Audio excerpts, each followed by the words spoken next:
Sahabat peradaban kasih ekologis yang terkasih, yang disampaikan Gus Fuad dari Pondok Pesantren Raudatul Fatihah, Pleret, Bantul.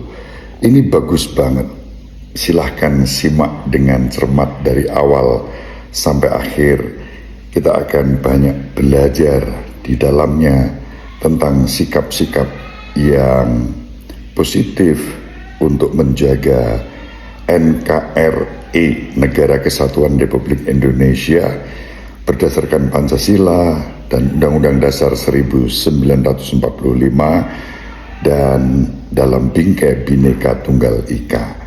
Terima kasih Gus Fuad untuk perjumpaan kita pada forum yang sangat mulia itu, dan juga fatwa atau tausiah atau pesan yang sangat mulia yang disampaikan untuk kita semua. Saya mohon izin untuk menyampaikan secara utuh yang panjenengan ngendikaaken pada forum yang mulia waktu itu, agar semakin banyak sahabat saya, sahabat peradaban kasih ekologis yang terkasih dimanapun berada, mendengarkan apa yang panjenengan sampaikan untuk kita bersama. Syukron, syukur, terima kasih. Salam Pancasila, berkah dalam. Assalamualaikum, salam, Om Swastiastu, Namo Buddhaya, Rahayu, Rahayu. Salam Pancasila. Bismillah. Oke. Lah aku mau nyerang angkat. Salam Pancasila. Salam Pancasila. Salam Pancasila. Merdeka. Merdeka. Merdeka. Kalau udah merdeka selesai. Bismillah, alhamdulillah, salatu wassalamu ala rasulillah wa ala alihi washabihi wa mawala wa la hawla wa la quwata illa billah, amma ba'du. Bergembira sekali kita kehadiran saudara-saudara yang sangat kita kasih, kita cintai, dari Romo Alisius Budi, kemudian Kang Mas saya Jenderal Nur Wahid. Ini Kang Mas saya ini. Jadi sesone dadi Kapolri, aku ora dadek staf ahli ya awas. Yang kedua tentu saja Ustadz Menahem Ali. Jadi Ustadz Menahem Ali kita pinter banget ya, aslinya orang mergo Islami, mergo tahu Katolik.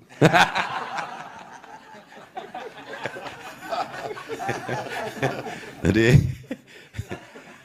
kalau di sini itu kan kita memang sudah sejak kecil, karena apa ya, kita dibiasakan untuk apa ya, untuk bersaudara dengan apapun keyakinan dan agamanya. Oh ya, yang dilupakan tadi oleh pembawa acara, Kang Mas saya itu Jenderal Nur Wahid itu juga sekarang presiden penghayat aliran kepercayaan di seluruh Indonesia. Ketua pembina ya, ketua pembina. Jadi nabinya ini.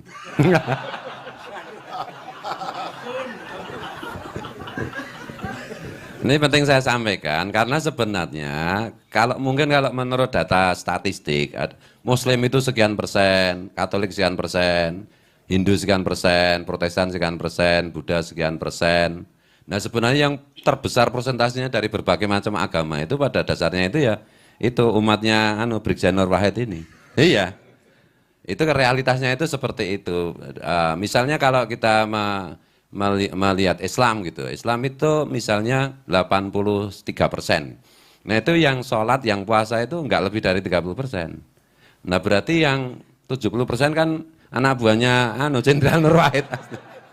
Begitu juga yang Katolik itu ya begitu. Yang ke gereja berapa, yang aslinya ya itu tadi, pokoknya yang paling top itu Jenderal Nur Wahid hari ini tuh. Kalau di keluarga saya itu sudah sangat biasa perbedaan agama, karena apa itu ya, jadi saya itu turun-temurun dikutuk menjadi penunggu pesantren. Jadi mulai yang tidak ada pesantren cuma bapak saya, karena Muhammadiyah kan nggak punya pesantren gitu. Jadi bapak saya Muhammadiyah, bapaknya, mertuanya itu semua NU kabeh.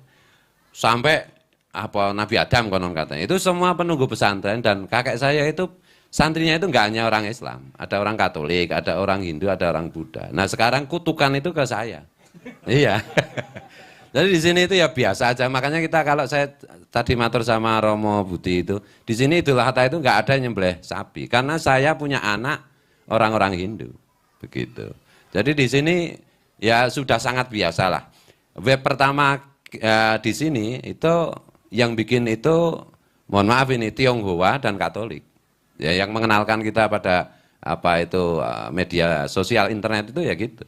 Makanya saya berani bilang bahwa ya itu tadi Profesor Menakam Ali iki Daniel ketok pinter ki ya tak tahu Katolik kuwi. Umpama ora tau Katolik tak kira ya ora bagus ngene iki lah. Iya, jadi kita berterima kasih kepada orang Katolik. Saya ada umur juga. Saya tadi nyampaikan ke apa itu senior-senior kita ini. Ada teman waktu SMA itu beragama Katolik. Kesini dengan bangga bilang, saya alhamdulillah Bu sekarang saya mau alaf. Saya bilang, sampai Katolik nggak ada Islam ngopo kan gitu. Ini guyonnya itu gitu. Jadi karena apa? Orang Islam itu sebagai mayoritas ini autokritik untuk orang Islam ya. Karena yang hadir ini kebanyakan non Islam. Jadi nesu ya ora apa-apa. Nesu aku di Jenderal Nur Wahid arep ngopo. Jadi orang Islam itu karena merasa mayoritas itu tidak pernah lagi memperhatikan kualitas. Sementara saudara saya Romo Budi ini karena merasa perasaannya itu minoritas, maka satu-satunya yang bisa diandalkan itu kualitas. Atau saudara saya Putu, ya beli Putu itu, kalau nggak berkualitas nggak anu. Tapi kalau dia kembali ke Bali mungkin ya lain lagi sikapnya kan gitu, menjadi mayoritas kan itu. Tapi sebenarnya minoritas dan mayoritas itu pernah saya sampaikan ke yang punya pabrik jamu itu siapa yang terkenal? Pak Jaya Suprana. Sebenarnya saya itu minoritas, Pak Jaya Suprana itu juga minoritas sama dengan saya. Karena mayoritas orang beragama itu seperti disampaikan oleh Jenderal Nur Wahid, ya kebanyakan hanya soal ritual saja. Esensi agama, berbagi kasih, berbagi cinta, itu hampir-hampir dilupakan. Jadi makanya gontok-gontokan kemarin ada mahasiswa apa itu ibadat, bukannya difasilitasi malah digebuki kok. Ya dah, untung polisi itu sekarang tegas, mungkin karena pernah belajar sama Jenderal Nur Wahid sehingga itu RT-nya ditangkap kan akhirnya. Itu bagi saya kurang ajar sekali. Makanya teman-teman non-muslim kalau kira-kira nggak ada tempat ibadat di tempat lain, silahkan ibadat di sini. Saya sediakan, saya fasilitasi, saya masakkan apa jenis berongkos, rasa khawatir gitu loh. Karena Nabi saya Rasulullah itu pernah meminjamkan masjidnya untuk ritual agama Nasrani. Masa aku sak ndure Kanjeng Nabi kan ya ora mungkin kan itu. Wong Kanjeng Nabi nggunakake mempersilahkan saudara-saudara Nasrani Najran itu untuk beribadah di masjid Madinah itu. Masa saya nggak boleh. Nah kadang-kadang apa itu pemahaman keagamaan yang esensial itu perlu kita terus-menerus garis bawahi supaya dalam rangka kita menjaga apa yang disebut Jenderal Nur Wahid sebagai konsensus nasional. Gitu. Saya berkali-kali ini mulai bilang dan mungkin banyak ustadz yang agak tersinggung dengan saya. Semua orang itu pada akhirnya masuk surga. Dan itu sesuai Quran. Wala saufa yu'ti karabuka fatarto. Dan sungguh aku Tuhanmu, wahai Nabi Muhammad, akan memberimu di hari kehidupan akhirat nanti apa saja yang membuat kamu itu puas. Nah dalam keyakinan Islam itu kan Nabi Muhammad SAW itu tidak akan puas kecuali semua manusia masuk surga. Nah berarti semua masuk surga dong. Karena kalau ada yang tidak masuk surga, Nabi Muhammad tidak puas. Padahal Tuhan sendiri berfirman, aku akan bikin kamu puas. Gitu. Kalau saya sering puas karena istri saya banyak. Itu yang pertama. Yang kedua, man qala la ilaha illallah. Siapa yang mengucapkan tidak ada Tuhan selain Allah, tidak ada Tuhan selain Tuhan, maka dia masuk surga kan gitu. Nah, saya tidak bisa membedakan antara Muslim, Hindu, Buddha, Katolik di Indonesia khususnya, kecuali bahwa akarnya itu agama kapitayan. Tidak ada Tuhan selain Tuhan. Masalahnya gitu, mau Romo Alisus Budi misalnya, itu misalnya mengenal Trinitas. Pada akhirnya Trinitas itu akhirnya hanya mengerucut pada satu Tuhan. Jadi soal teologi ini sebenarnya hanya soal susunan kalimat yang sesuai dengan selera masing-masing. Kalau saya percaya bahwa Islam di Indonesia itu memang bakatnya itu menjadi pemimpin spiritual. Katolik di Indonesia juga begitu. Maka Romo siapa yang di Magelang itu 100% Katolik, 100% Iya, Sugiyo Pranoto, 100% Katolik, 100% Indonesia. Bung Karno itu menyampaikan, kamu jadilah orang Islam Indonesia, jangan jadi Islam Arab. Kamu jadilah Katolik Indonesia, jangan Katolik Vatikan. Kamu jadilah Hindu Indonesia, jangan Hindu India. Karena kita itu mengenal esensi dari beragama sejak sebelum agama formal masuk ke Indonesia. Kita itu mengenal Bhinneka Tunggal Ika itu setidak-tidaknya dicantumkan sejak mulai zaman Majapahit. Jadi kalau kita masih berpikir bahwa beragama itu adalah sholat, beragama itu adalah puasa Ramadan, kalau warung buka digebuki, nah itu bukan beragama. Beragama itu tentang menjadi orang baik. Innama bungistu liutamima makarimal akhlak. Apa itu? Allah itu berfirman kepada Nabi Muhammad, aku mengutusmu itu untuk menyempurnakan perilaku yang baik. Karena pada dasarnya manusia itu bakat menjadi apa? Hardware-nya itu hardware baik, bukan hardware buruk. Kalau hardware buruk kan namanya setan. Terus wa ma arsalnaka illa rahmatan lil alamin. Aku tidak mengutusmu kecuali untuk membagikan kasih sayang. Maka guru saya itu Abu Yatim Yati, salah satu guru saya Abu Yatim Yati, Banten almarhum, yang sekarang berputra, salah satunya yang mungkin kita kenal adalah Abu Yamuhtadi Banten itu pernah menyampaikan ke saya, kesaksian syahadatmu itu hanya mulai benar ketika kamu melihat semua makhluk Tuhan hanya dalam satu tatapan, yaitu kasih sayang. Kalau belum, kamu belum benar. Gitu. Kalau Gusmus kan bilangnya gini, ulama atau spiritualis atau agamawan itu apa tuh? Alladzina yang dzurunal ummah bingainir rahmah. Orang-orang yang selalu memandang sesama itu hanya dengan tatapan kasih sayang, tidak dengan tatapan yang lain.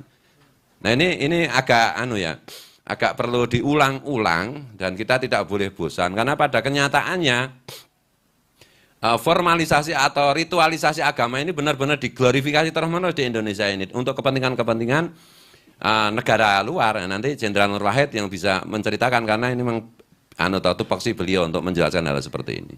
Gitu aja.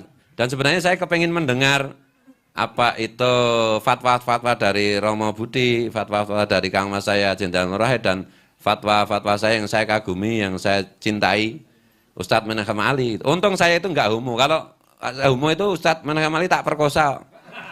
Soalnya ganteng banget ya. Untung saya enggak homo gitu. Gitu aja ya, mohon maaf banyak keliru, banyak salah. Mungkin bisa saya kembalikan ke pembawa acara, ke moderator. Monggo silahkan. Okay. Sahabat peradaban kasih yang terkasih, sampai jumpa pada episode berikutnya. Terima kasih atas kebersamaan kita. Salam peradaban kasih ekologis. Berkah dalam.